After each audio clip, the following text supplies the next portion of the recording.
Hello everyone दोस्तों, आप लोग कैसे हैं? आशा है कि आप लोग अच्छे होंगे, स्वस्थ होंगे, मस्त होंगे। तो दोस्तों, जैसा कि आप लोग जानते ही हैं कि टॉपिक चल रहा है अवतल दर्पण, उत्तल दर्पण और गोली दर्पण के विषय में और अवतल उत्तल दर्पण में अंतर, अवतल उत्तल दर्पण के उपयोग, ये सभी टॉपिक हम लोग पढ़ चुके हैं। तो आज हमारा एक नया टॉपिक उसी में है, प्रतिबिंब के चिन्ह परिपाटी का नियम। ये बहुत इंपॉर्टेंट है कि अभी हम लोग जब प्रतिबिंब पढ़ रहे हैं, तो प्रतिबिंब में चिन्ह परिपाटी का नियम जो होता है, जब तक हम उसको नहीं जानेंगे, तब तक आपका कन्फ्यूजन बना रहेगा कि प्रतिबिंब कहाँ बन रहा है, कैसा बन रहा है, फोकस उसका धनात्मक होगा, कब ऋणात्मक होगा, उसकी प्रतिबिंब की लंबाई कब प्लस में होगी, कब माइनस में होगी, कब वास्तविक होगा, कब आभासी होगा। तो यह सब चीजें जो है इसमें आने वाला है। तो आपको यदि ये सब नहीं पता रहेगा, तो आप हमेशा कन्फ्यूजन में रहेंगे और इस प्रकार के सवाल को और इस प्रकार के चित्र को नहीं बना पाएँगे, नहीं समझ पाएँगे। तो मैं इसी को आज आपके कन्फ्यूजन को दूर करने के लिए यह वीडियो लेकर के आया हूँ, चिन्ह परिपाटी के नियम को बताने के लिए आया हूँ। तो चलिए दोस्तों स्टार्ट करते हैं। देखिए दोस्तों, यहाँ पे लिखा गया है चिन्ह परिपाटी के नियमानुसार सभी दूरियां दर्पण के ध्रुव P से नापी जाती है। सभी दूरियां दर्पण के ध्रुव P से नापी जाती है। दर्पण के ध्रुव P से दर्पण के ध्रुव P से दर्पण के बाईं ओर की दूरियां ऋणात्मक और दाईं ओर की दूरियां धनात्मक मापी जाती है। तो देखिए दोस्तों, यह हमारा क्या है, गोली दर्पण है। पहले आप इस चित्र को देखेंगे, ध्यान से देखिए, बहुत इंपॉर्टेंट है। यदि आप इसको अच्छी तरह से समझ गए, तो आप इस प्रकार का कहीं पर भी चित्र से रिलेटेड कहीं पर भी कोई भी क्वेश्चन पूछा जाएगा, आप उसे बस देख करके आंसर दे देंगे। तो चलिए देखिए ध्यान से। देखिए, यह पूरा मेरा क्या है, गोली दर्पण है और इसके बीचों बीच में क्या होता है, मेरा सेंटर होता है, वक्रता केंद्र होता है। और देखिए, जब सेंटर हो गया, इसे हम जब दो पार्ट में आधा करेंगे, तोड़ेंगे, काटेंगे, तो एक तरफ मेरा जो है उत्तल दर्पण में हो जाएगा और एक तरफ अवतल दर्पण में हो जाएगा। तो उत्तल दर्पण में कैसे होता है, इसका परिभाषा क्या होता है, मैं पहले बता चुका हूं कि जब दबे हुए तल पे कलई किया गया हो और उभरा हुआ तल परावर्तक तल हो, तो वह उत्तल दर्पण कॉन्केव मिरर होता है। और जब उभरे हुए तल पे कलई किया गया हो और परावर्तक तल दबा हुआ हो, उस कंडीशन में अवतल दर्पण कॉन्वेक्स मिरर होता है। और ये दोनों जो है गोली दर्पण से ही बनते हैं। अवतल दर्पण, उत्तल दर्पण जो बनता है, वो गोली दर्पण से ही बनता है। चलिए दोस्तों, इतना चीज आपको अच्छी तरह से पता हो गया।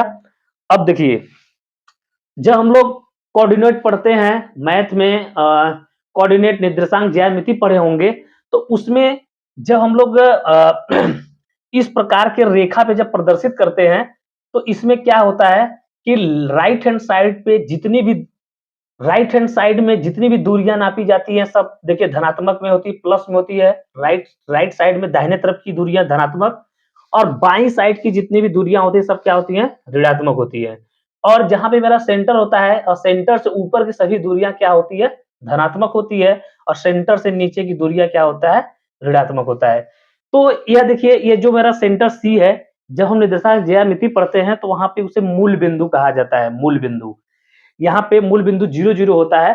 तो इस दाहिने तरफ की प्लस में और बाएं तरफ की माइनस में, ऊपर की प्लस में और नीचे की दूरियां माइनस में, इस प्रकार से जो है ये इंडिकेट होता है। तो और देखिए दोस्तों, और इसमें क्या होता है कि हम जब हम उत्तल अवतल दर्पण पढ़ेंगे, तो ये चिन्ह परिपाटी के नियमानुसार जो भी दूरी नापा जाएगा, वह हमेशा कहां से नापा जाएगा, ध्रुव से नापा जाएगा। यहाँ पे देखिए, आपको स्पष्ट लिखा गया है, सभी दूरियां दर्पण के ध्रुव P से मापी जाती है।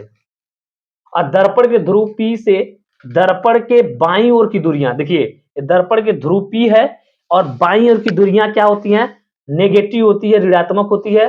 और दाईं ओर की दूरियां धनात्मक, पॉजिटिव होती है। ये देखिए, ये दर्पण है, दर्पण का ध्रुव है और ध्रुव के दाहिने तरफ ये ध्रुव है, ध्रुव के दाहिने तरफ की दूरियां क्या होती है, ये जो है हमारा दाहिने तरफ की प्लस पॉजिटिव होगी और बाएं तरफ की क्या होगी, नेगेटिव होगी। तो दोस्तों, इस तरह से जो है आप अच्छी तरह से जान चुके होंगे। और ऊपर देखिए, यह मेरा क्या है, देखिए यह जो है, यह मुख्य एक्सिस है, मुख्य अक्ष है। आपको अच्छी तरह से पता है, ये एक्स होता है, ये एक्स डैश होता है। और ऊपर का y होता है, नीचे क्या होता है y डैश। यह जो है मुख्य अक्ष होता है। मतलब देखिए x वाला जो होता है वो प्लस प्लस और x डैश वाला क्या होता है माइनस माइनस, और y वाला क्या होता है प्लस प्लस, ऊपर y है तो प्लस प्लस और y डैश है तो माइनस माइनस। तो इस तरह से दोस्तों देखिए अब यहाँ पे जब मुख्य अक्ष पे ही सब स्थित होते हैं, देखिए यह मेरा ध्रुव, सेंटर, फोकस, ये सभी जो है हमारा जो है मुख्य अक्ष पे स्थित होते हैं।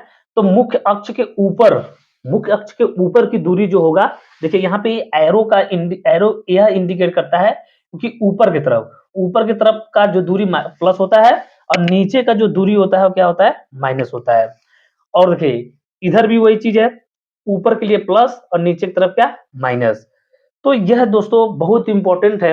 आपको जो है जब हम लोग प्रतिबिंब का बनना पढ़ेंगे तो वहां पे ये लागू होगा, और जब तक आपको यह चीजें नहीं पता होगा प्रतिबिंब का बनना जो है आपको स्पष्ट नहीं हो पाएगा। अगला जो टॉपिक हमारा होगा कि प्रतिबिंब बनाने के नियम।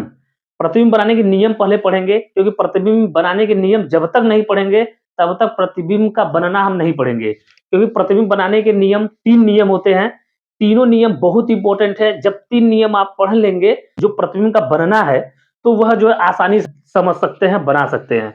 क्योंकि अवतल दर्पण में 6 प्रकार से प्रतिबिंब बनता है, उत्तल दर्पण में भी 6 प्रकार से बनता है। वह कैसे बनेगा, जब हम प्रतिबिंब बनाने के नियम को, तीनों नियम को पढ़ लेंगे उसके बाद वह अपने आप आपको समझ में पूरी चीजें समझ में आ जाएगी। तो चलिए दोस्तों, आपको पूरी डायग्राम अच्छी तरह से समझ में आ गया होगा और आप इसे अच्छी तरह से जान चुके होंगे। और यदि दोस्तों हमारे वीडियो पे आप नए हैं तो हमारे पेज और चैनल को सब्सक्राइब कर लीजिए, लाइक कीजिए, कमेंट कीजिए। जो चीजें नहीं समझ में आता कमेंट बॉक्स में बताइए, मैं उसे रिप्लाई दूंगा।